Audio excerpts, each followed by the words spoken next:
I was a little bit already put off when I saw Sparking Zero at the partner showcase because it just didn't really look as good. And what didn't help either was that I couldn't tell if it was a Switch 1 port or a Switch 2 port. And yeah, I'm surprised as you are when it comes to hearing that it's actually on the Switch 1, which, hey, it's for people I guess who haven't even upgraded at all. They just, I don't know. I really don't know, but I'm assuming the first reasoning, which is obviously that they haven't upgraded or they haven't had the money to do so. So I understand that. Don't know if it's, the same price or not, which would absolutely be a scam.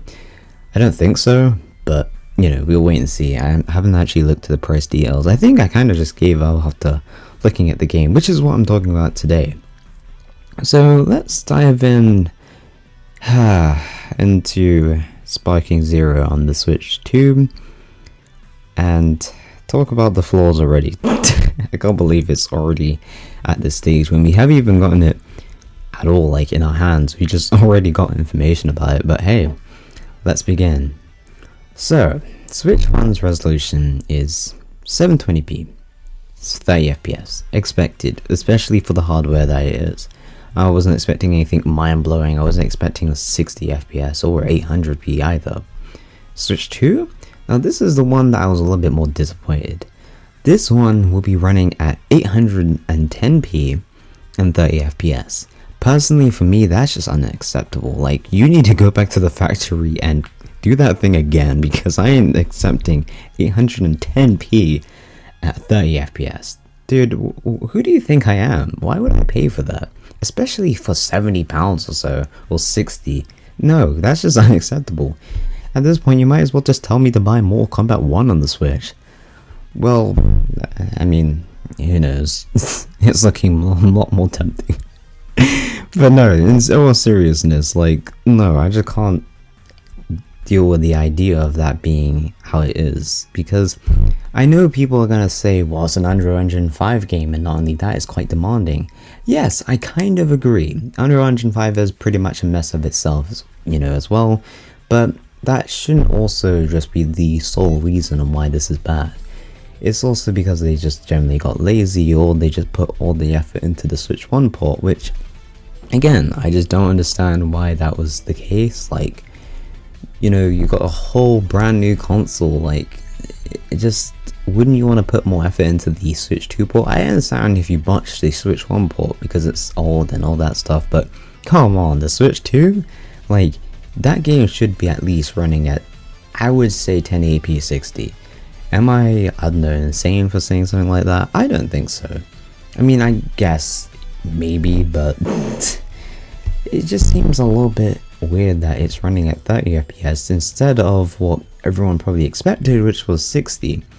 I mean, yes, we can use examples like Street Fighter 6, which runs at 1080p 60, and hey, if you want to go that it's a 2D game, well, it's not 2D, it's technically like a 3D, 2D fighting game, but you know what I'm talking about. But if you want to use that excuse that it's obviously just a 2D game and, that it's not really that demanding, well, that's technically a lie, because Street Fighter 6 has a lot of effects and stuff going on. But yeah, so if you want to use that excuse, then by all means, let's take it to an actual 3D game, which is Cyberpunk. Cyberpunk runs at 1080p and 40 FPS, obviously in performance mode, and 1080p 30 for quality mode.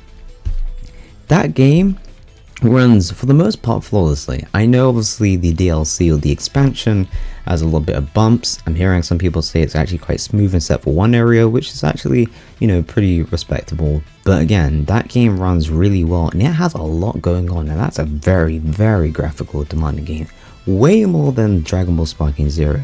So if you want to hit me with the whole, Unreal Engine 5 and obviously the effects, then I guess we can go in that route. But again, it just doesn't really seem satisfactory to just say that, oh, well, it's just a bad port.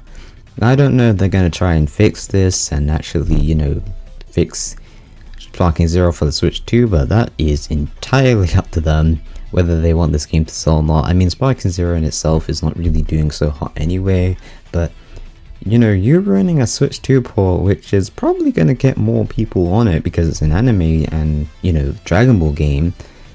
then wouldn't you want to try and actually put more effort into this? Like, I don't know, it just seems like Sparking Zero itself is just kind of like a mess in of itself. Like, I was excited when the idea of it, you know, happening and stuff like that, but the more, like, I don't know, things keep happening, the more missed opportunities I keep seeing, and it seems like that's the title of the game, is Dragon Ball Missed Opportunities, then Dragon Ball Sparking Zero.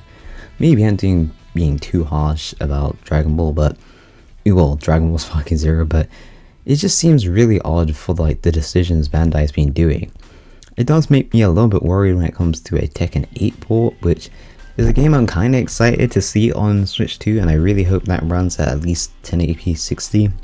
That game I could a little bit understand since it's more technical, and also that it's just graphics and everything about it I could understand, but then there's also the issue that I think it could run very well since Steam Deck runs it quite well, so that one's a little bit weird, but by all means, let's see. You know, we'll just have to wait and see. I decided to make this video quickly because of the information that got, you know, shared, I think, was it yesterday? So I just wanted to make this quick. If you guys did enjoy this little rant or ramble, by all means hit that like button and subscribe for, I guess, more discussion or gaming discussion videos on the channel. This is The Void signing out, and I hope you guys have a lovely day. Peace out, and I'll see you all next time.